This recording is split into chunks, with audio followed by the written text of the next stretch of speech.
And that's the only way I personally believe we can get in and sort of really get to the heart of what's happening. If we only address those things on the surface, if we only do things like journaling, if we only do things like appreciating, if we only do things like looking at images on our walls or looking at vision boards, we're still not really getting to the heart of it. Those are all key components, I believe, but we really have to bring in meditation and bring in the understanding of the observer. It's like getting within the gears, getting inside of that grandfather clock that we call this universe.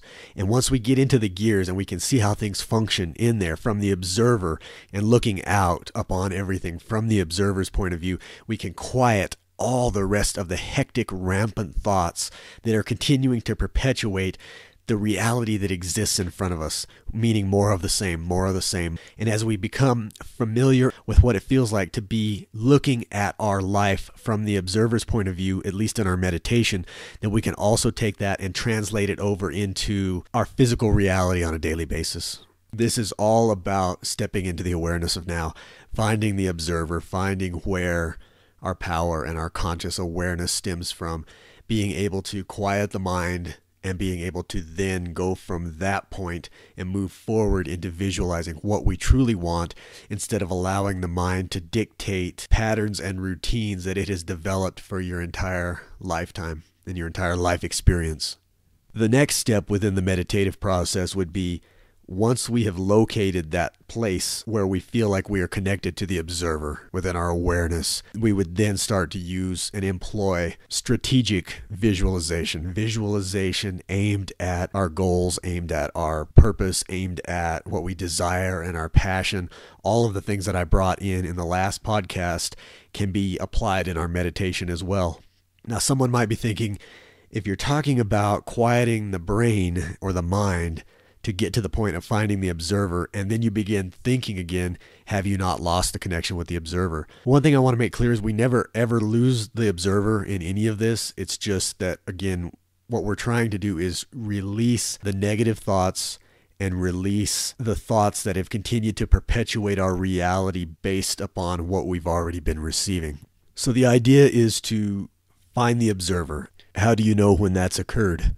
Remember how it felt when I asked you to pay attention to who is doing the listening right now. That is how it's going to feel in your meditation. As your thoughts subside, the more you relax, the more they continue to cease to be rampant in your mind. As you reach such a deep level of relaxation, you're going to be tapping into the observer because the body is going to be asleep. The mind will still be active. However, it will be quiet. It will be muted enough to be able to become aware of the conscious aspect that's flowing through yourself, that's flowing into this physical experience that is who you are. And it may take some practice until you get accustomed to meditating, until you get accustomed to working with your breath, until you become accustomed to allowing your thoughts to just come and go until they eventually subside altogether. That will take practice because we're so used to being active. And as you continue to tap into that awareness, then you're going to move into more of an active mode. Basically, the key and the idea is to get yourself extremely relaxed. Once you find yourself in that relaxed state, then you're going to go to the next phase. And the next phase is kind of powering up the thoughts again. But this time we're going to power them up from the extremely deep meditative state. And there, because we are tapped into the observer, we will be able to activate thoughts that are extremely productive and that will take our reality and shift it in a new way. Now, as you start the visualization process, you're going to want to see yourself in the visualization as well. You want to place yourself in the location. You want to actually see it unfolding as if you're looking through your physical eyes. Try not to look at your visualization as an observer that's removed from the experience. Try to place yourself in your physical vehicle, moving through space and time. And whatever it is that you're wanting to acquire, that you're wanting to have manifest, that you're wanting to have unfold in your life, put yourself in the situation as if it's already happening or has happened, and really feel the strong emotions. Really feel what it's going to feel like as that's occurring or when it happens. Know what it's going to feel like to you. Take in the sights, create sounds of the environment as it unfolds, create the feeling sensations, create smells, create anything that will enhance the experience to make it feel as real as possible for you. Remember, again, it's all about the moment of now. So take the visualization process and place yourself firmly in the moment of now. And in that moment of now, make it about what you want to unfold. Make it about what you want to manifest into experience. The more consistently you do that, you will find the doors will begin to swing open for you. Ways and paths will light up for you. As you begin to visualize yourself in the moment of now will be as it's occurring, as it's unfolding, whatever it is you're desiring, whatever it is you're wanting to manifest.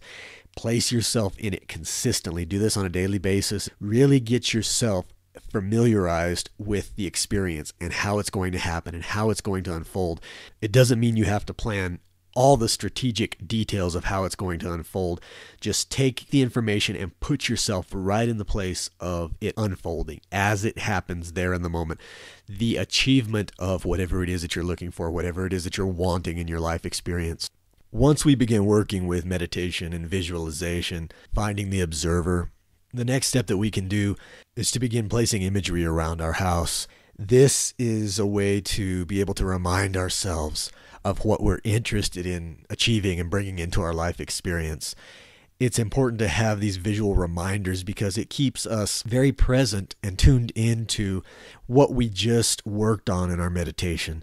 So we see these visuals, and if we can take these visuals and apply them in the meditation, and then we come out of the meditation and we see them around our home, we see them around our office, we see them around our vehicles if you want to put them in your car, any place that you spend a lot of time, that serves as a reminder, and it's almost a subconscious tuning into the moment of what you were doing in your meditation, tuning into the observer point of view, the standpoint that is pushing all of the rampant thoughts out of the way, and it gets you right back to your purpose and what you're doing, why you're doing what you're doing.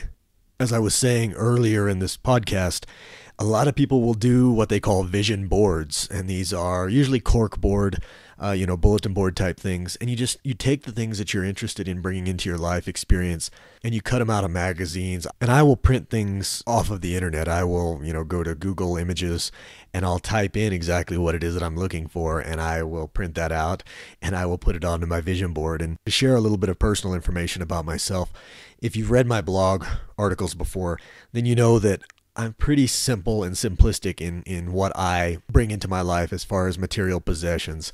I'm interested in primarily the necessities, and I'm interested in being taken care of, abundance in terms of financial gain for freedom, and I'm also interested in bringing in enough financial gain to be able to give back a huge percentage of what I'm able to bring in, so it continues to keep that process going of abundance, putting it out there, abundance for others, and then bringing it back to myself, just like oxygen, in and out, in and out, in and out. And that's my primary focus with what I'm doing with my site, along with other projects that I'm interested in pursuing in the future, is to continue providing a way to serve others, continue providing benefit for others.